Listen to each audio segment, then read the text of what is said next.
Bienvenido. En esta exposición nos ocuparemos de la estenosis mitral. No tengo conflictos de interés para esta presentación. La agenda propuesta para esta exposición será una definición, referirnos luego a la etiología y patología, a la fisiopatología, diagnóstico, evolución y pronóstico y finalmente al tratamiento. ¿Cuál es la definición de estenosis mitral? Recordemos que la válvula mitral es un complejo aparato valvular compuesto por un anillo, valvas, cuerdas tendinosas de primero, segundo y tercer orden y músculo papilar, que incluso la pared ventricular y la aurícula izquierda se consideran partes de este aparato valvular. Acá podemos ver la valva anterior y la valva posterior de la mitral y su anillo. En esta diapositiva se observa la relación que tiene la válvula mitral con la válvula aórtica y el anillo fibroso del corazón. Acá vemos las cuerdas tendinosas y su inserción en el borde libre y en la zona rugosa de ambas valvas. En esta diapositiva puede observarse desplegada los músculos papilares, las cuerdas tendinosas y su inserción valvar. Obsérvese que existen unas cuerdas gruesas estructurales señaladas en la diapositiva como strut cord, que son las que dan formato particular al ventrículo izquierdo. De modo que definimos estenosis mitral como la dificultad para el pasaje de la sangre desde la aurícula izquierda al ventrículo izquierdo a través de la válvula mitral durante la diástole ventricular. ¿Cuál es la etiología y patología de la estenosis mitral? Desde el punto de vista etiológico se reconocen las siguientes etiologías: valvulopatías adquiridas como la valvulopatía reumática, el mixoma de la aurícula izquierda, el trombo de la aurícula izquierda, grandes vegetaciones mitrales, estenosis de las venas pulmonares, particularmente después de una ablación de una fibrilación auricular, disfunción valvular protésica, calcificación grave del anillo, trastornos inflamatorios como el lupus eritematoso sistémico, la artritis reumatoidea, etc. Existen también etiologías congénitas como la estenosis mitral congénita, el cor triatriatum, la estenosis congénita de las venas pulmonares, el anillo subvalvular congénito. De cualquier modo, la única etiología importante de la estenosis mitral es la fiebre reumática. Es decir, que cuando usted ve a un paciente con estenosis mitral, el único diagnóstico que tiene que surgir es de una estenosis mitral reumática. Raramente tenemos todas las otras etiologías señaladas, pero más del 95% de los casos la estenosis mitral es reumática. Por otra parte, puede ir asociada a valvulopatía tricuspidia, valvulopatía aórtica. No existe la valvulopatía aórtica o tricuspidia reumática sin afectación de la válvula mitral. Acá podemos observar cómo queda una válvula mitral después de la agresión reumática. Prácticamente ha perdido toda su estructura. ¿Cómo es el pasaje desde una válvula normal a una estenosis mitral? Acá podemos ver los estadios de la estenosis valvular a nivel de las valvas, confusión de los segmentos periféricos valvulares y la conversión a un orificio redondo por constricción periorificial.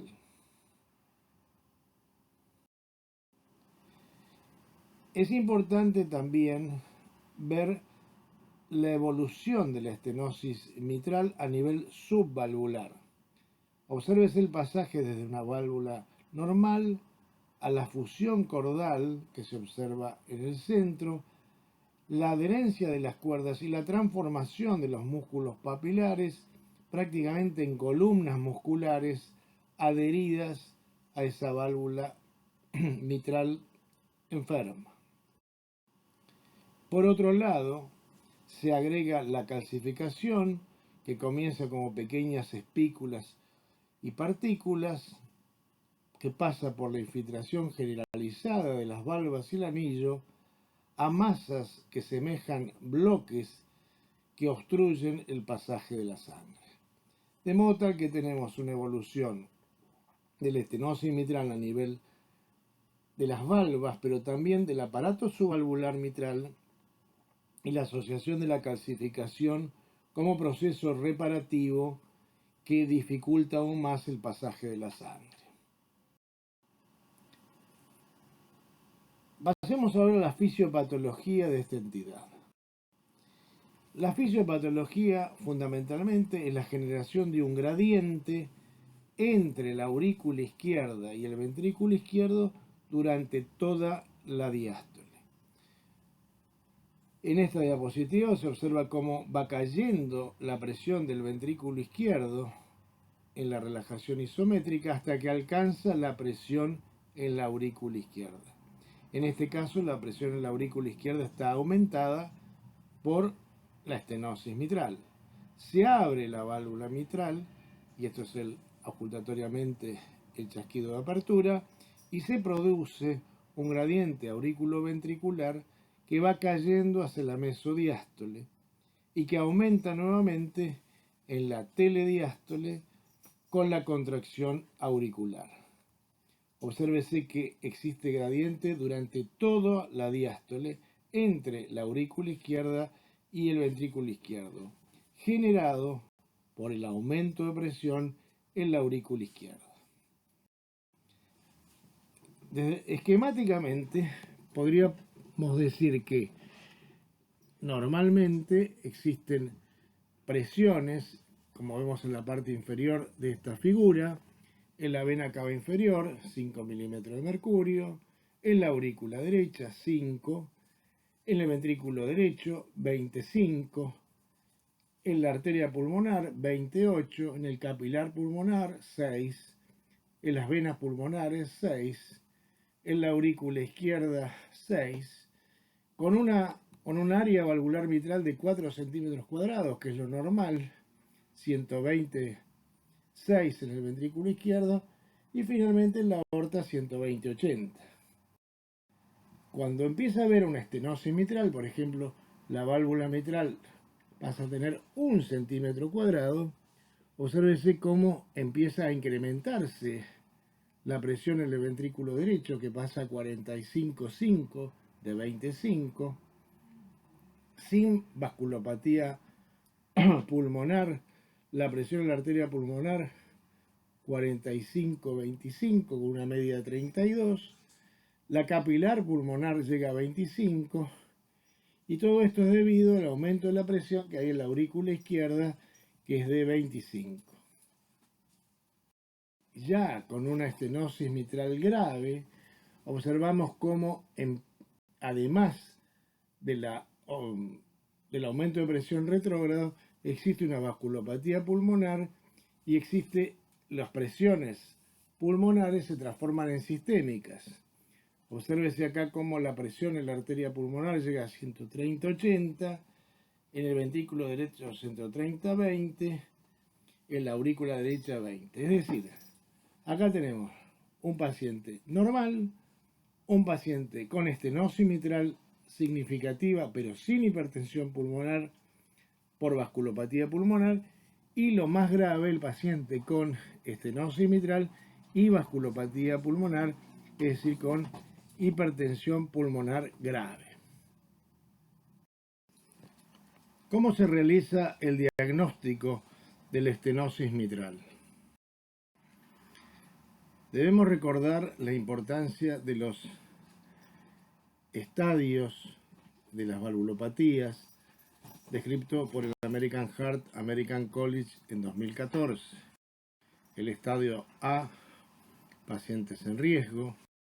El estadio B, valvulopatía progresiva, leve o moderada con un paciente asintomática. Estadio C, paciente asintomático con valvulopatía grave. C1 con ventrículo izquierdo, ventrículo derecho compensado. C2 con ventrículo izquierdo o ventrículo derecho descompensado. Y estadio D, paciente sintomático grave con valvulopatía grave. Estos mismos estadios pueden aplicarse a la valvulopatía, a la estenosis mitral. Paciente en riesgo que tiene simplemente un DOMIN de la válvula mitral con un flujo transmitral normal. Paciente con valvulopatía en evolución, con una válvula mitral estenótica pero con un área superior a 1.5, con crecimiento leve o moderado de la aurícula izquierda y presiones pulmonares normales y ausencia de síntomas. Los pacientes asintomáticos con estenosis mitral grave tienen una válvula con un área menor o igual a 1.5. Se considera que válvulas con menos de 1 centímetro cuadrado son muy graves. Tienen gradiente a través de la válvula mitral estenótica, crecimiento de la aurícula izquierda y empieza a elevarse la presión en la arteria pulmonar por encima de 30 milímetros de mercurio.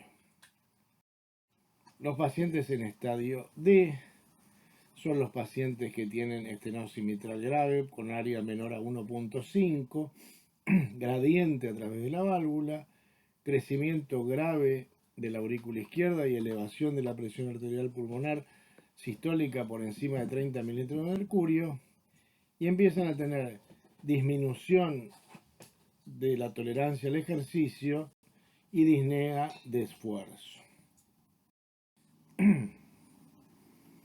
Aquí vemos cuál es la razón por la cual el paciente tiene todo esto, y es el gradiente, como vimos, entre la presión en la aurícula izquierda y la presión en el ventrículo izquierdo.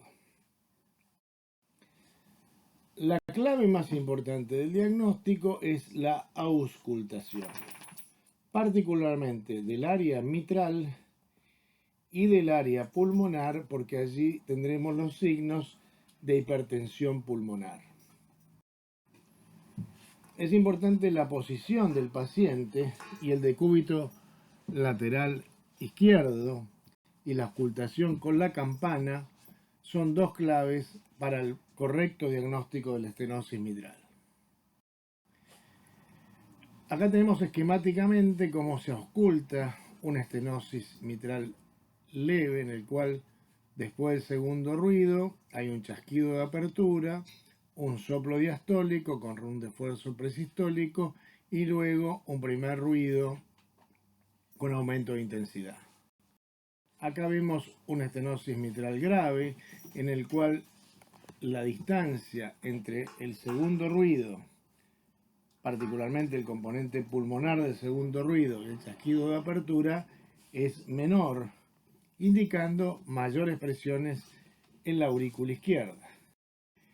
Y acá tenemos un paciente con estenosis mitral grave y fibrilación auricular en que se pierde el aumento de intensidad presistólico del soplo diastólico. En este video vamos a poder ocultar la estenosis mitral. Les ruego la mayor atención a los signos señalados y a la ocultación.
Desde el punto de vista de los estudios complementarios, el electrocardiograma es sumamente útil y los datos del electrocardiograma son los siguientes.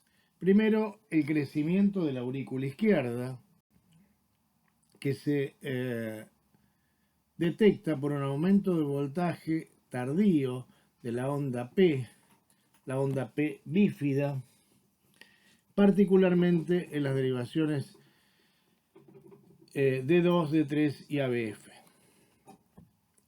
B1 es muy importante porque allí podemos ver la primera parte que corresponde a la aurícula derecha y la segunda parte, la parte negativa de la onda P, que corresponde a la aurícula izquierda, y hay un incremento en la profundidad y en la duración de la onda P tardía.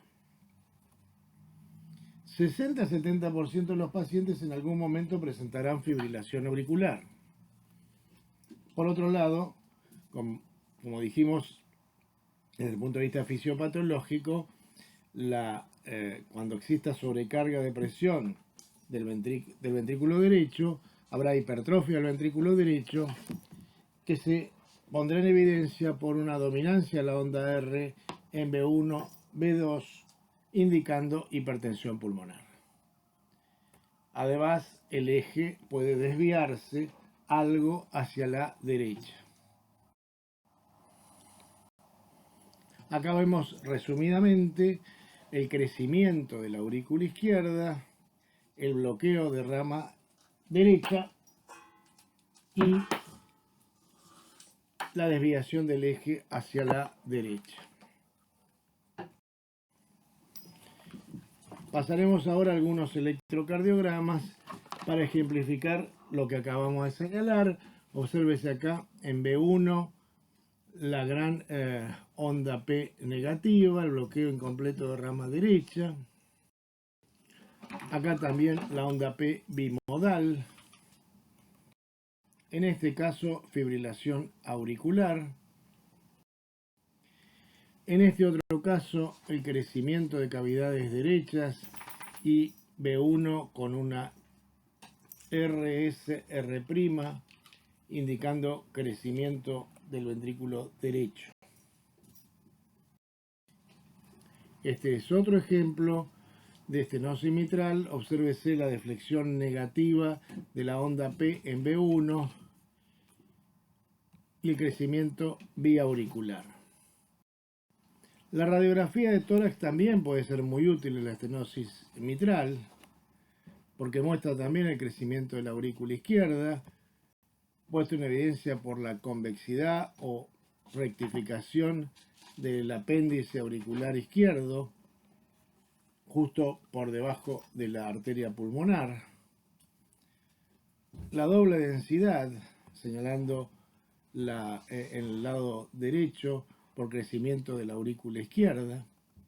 La elevación del bronquio fuente izquierdo y la apertura del ángulo carinal.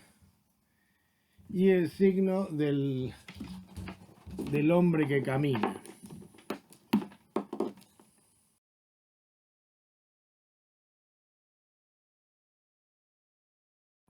Veamos algunos de los signos descriptos en placas de tórax. Acá vemos una placa de tórax de frente. Nuevamente vea el arco aórtico y vea la arteria pulmonar.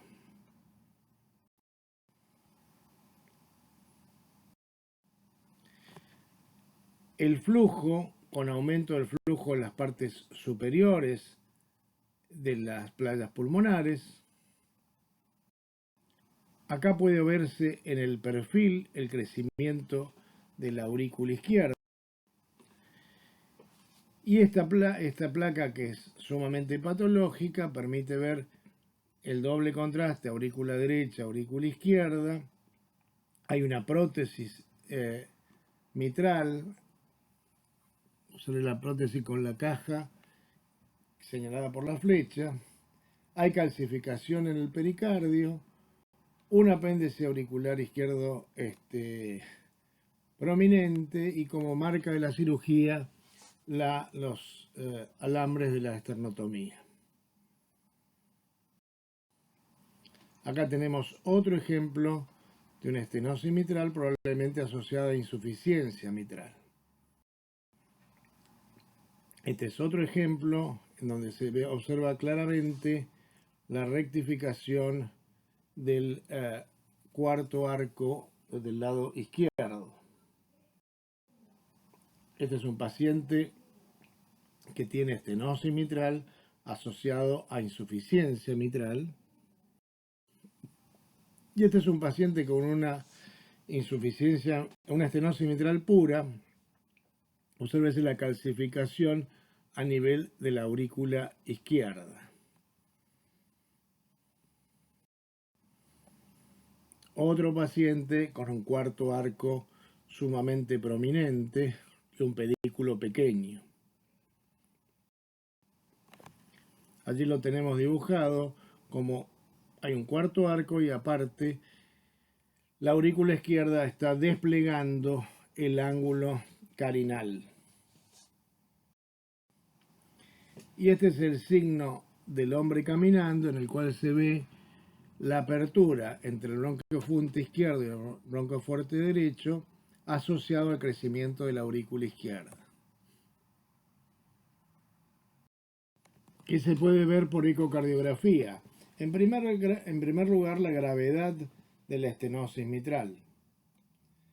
Se considera leve cuando el área valvular es mayor de 1.5 centímetros cuadrados, el gradiente medio no supera los 5 milímetros de mercurio y la presión pulmonar sistólica no supera los 30 milímetros de mercurio.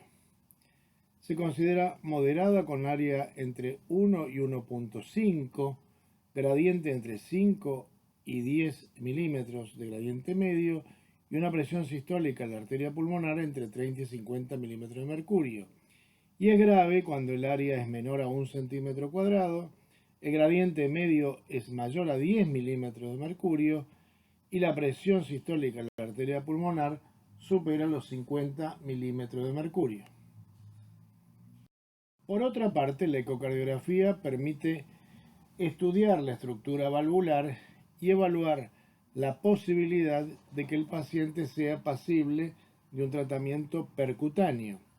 Existen diferentes scores a este efecto y el más conocido es el score de Wilkins y colaboradores, que evalúa la movilidad de las valvas, el grosor de las valvas, la presencia de calcificación en las valvas y el engrosamiento subvalvular.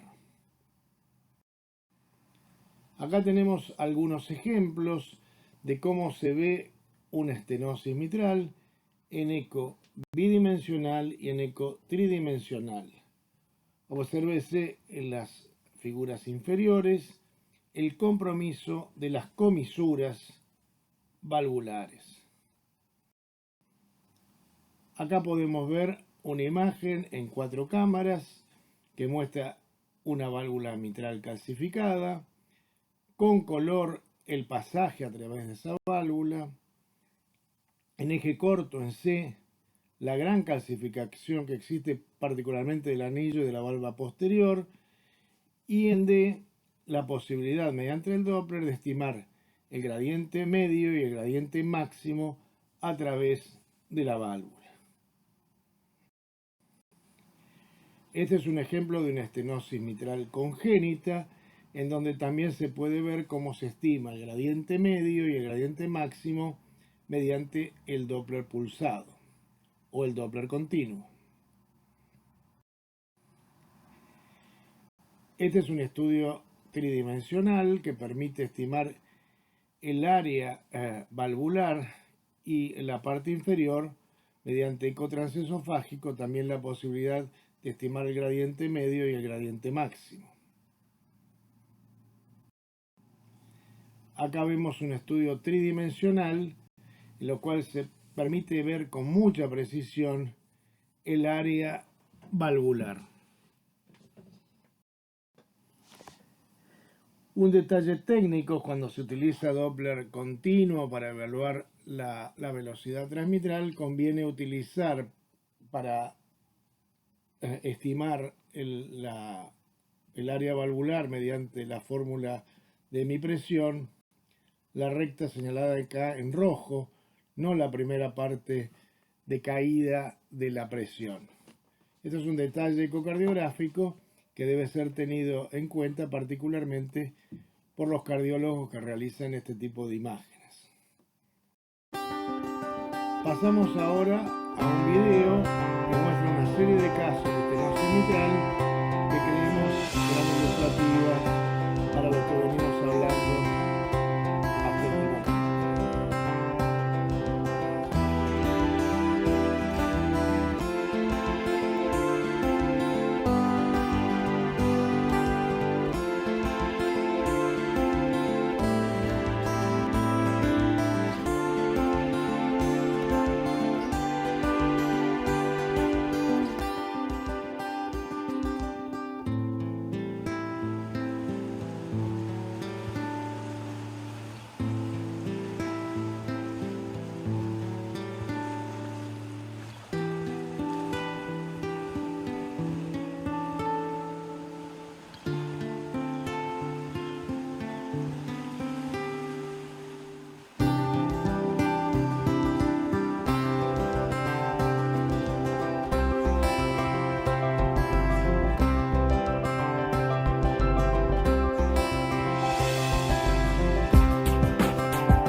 Bueno, esperamos que hayan disfrutado del video previo y siguiendo con la exposición, vemos que la ecocardiografía, particularmente la tridimensional, como decíamos hace unos instantes, permite no solamente ver el compromiso valvar, sino también el compromiso comisural, y esto es muy importante para definir si el paciente es pasible de valvuloplastia o no. Recientemente se ha adicionado al arsenal de herramientas diagnósticas y para la evaluación la tomografía computada y la resonancia magnética. La tomografía computada permite evaluar el tamaño de la aurícula izquierda, hechos comunes en la insuficiencia cardíaca, hemosiderosis pulmonar secundaria y las imágenes dinámicas, observar la restricción en la apertura de las valvas engrosadas por fusión comisural, las calcificaciones valvares. Recuerde que la tomografía resuelve mejor el calcio que la resonancia. Y la apariencia de boca de pescado en el eje corto. Por otro lado, la adhesión valvar permite observar una imagen parecida a un palo de hockey en las 4 cámaras o en 2 cámaras. Como ejemplo, acá vemos una imagen de tomografía computada con severa calcificación señalada por la flecha gruesa en comparación con el espécimen anatomopatológico. Acá también vemos calcificación valvar en un paciente con estenosis mitral.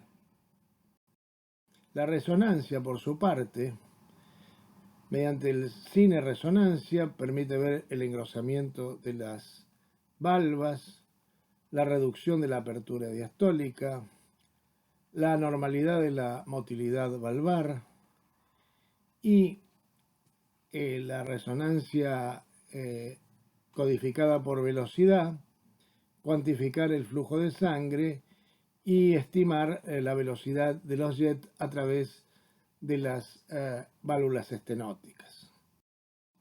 Acá tenemos un ejemplo de engrosamiento valvar en un espécimen anatomopatológico y en la imagen de resonancia.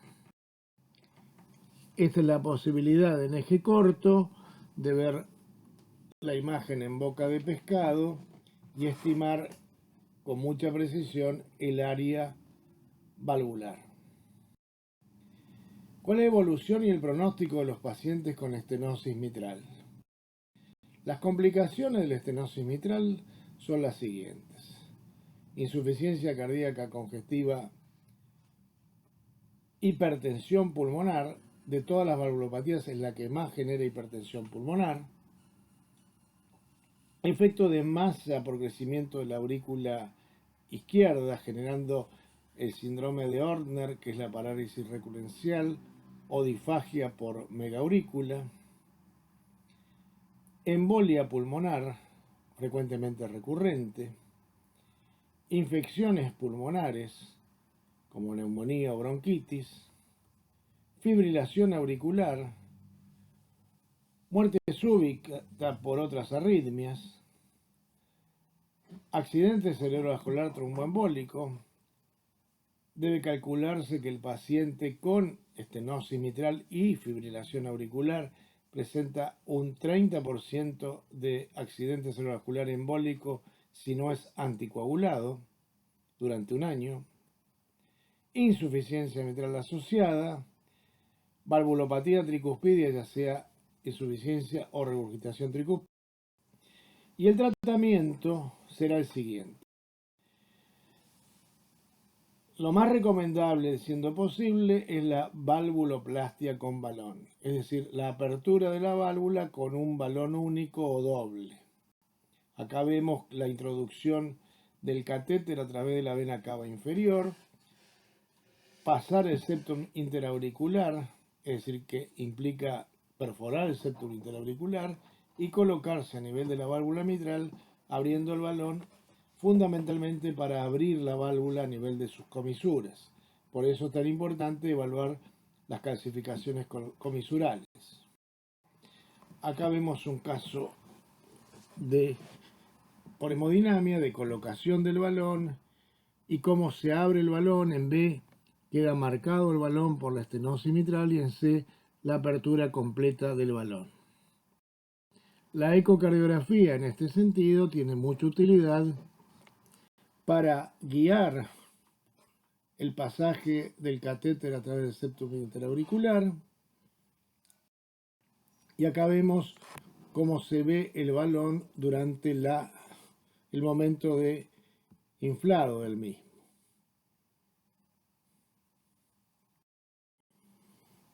Acá vemos el resultado, en este caso poco favorable, de una valvuloplastia mitral, en la cual en C puede verse como que ha sido desgarrada la valva anterior en lugar de abiertas las comisuras. Las otras posibilidades terapéuticas, en caso de que no sea posible la valvuloplastia, ya sea porque el score de Wilkins es inadecuado, ya sea por la presencia de insuficiencia mitral significativa o por la presencia de trombos en la aurícula izquierda, es la colocación de una prótesis quirúrgica, ya sea mecánica o biológica. Resumimos en esta diapositiva las recomendaciones American College American Heart del 2014 para el tratamiento de la estenosis mitral reumática. Presentamos aquí el algoritmo que propone la Sociedad Europea de Cardiología. Finalmente, resumamos cuáles son los roles que deben jugarse ante un paciente con una estenosis mitral. La identificación de la presencia de estenosis mitral estará a cargo del clínico y del cardiólogo general. Para definir y evaluar la gravedad de la estenosis mitral, ya esto queda en manos del cardiólogo y particularmente del imagenólogo. La evaluación también la hará el cardiólogo y el imagenólogo, y las decisiones terapéuticas estarán a cargo del llamado Heart Team, es decir, el cardiólogo experto en valvulopatías, el imagenólogo, el cirujano, el intervencionista, el anestesiólogo y la enfermería especializada. No por ello el clínico no tiene un rol, porque el clínico es el que tiene la visión más global de este paciente y particularmente las comorbilidades asociadas en el caso. Finalmente, después de cualquier procedimiento, ya sea intervencionista o quirúrgico, hay un seguimiento a largo plazo que debe ser realizado por el clínico y por el cardiólogo general. Con esto damos por finalizada esta exposición. Esperamos que haya sido de su interés y utilidad. Les agradecemos acompañarnos y los invitamos a las siguientes exposiciones. Muchísimas gracias.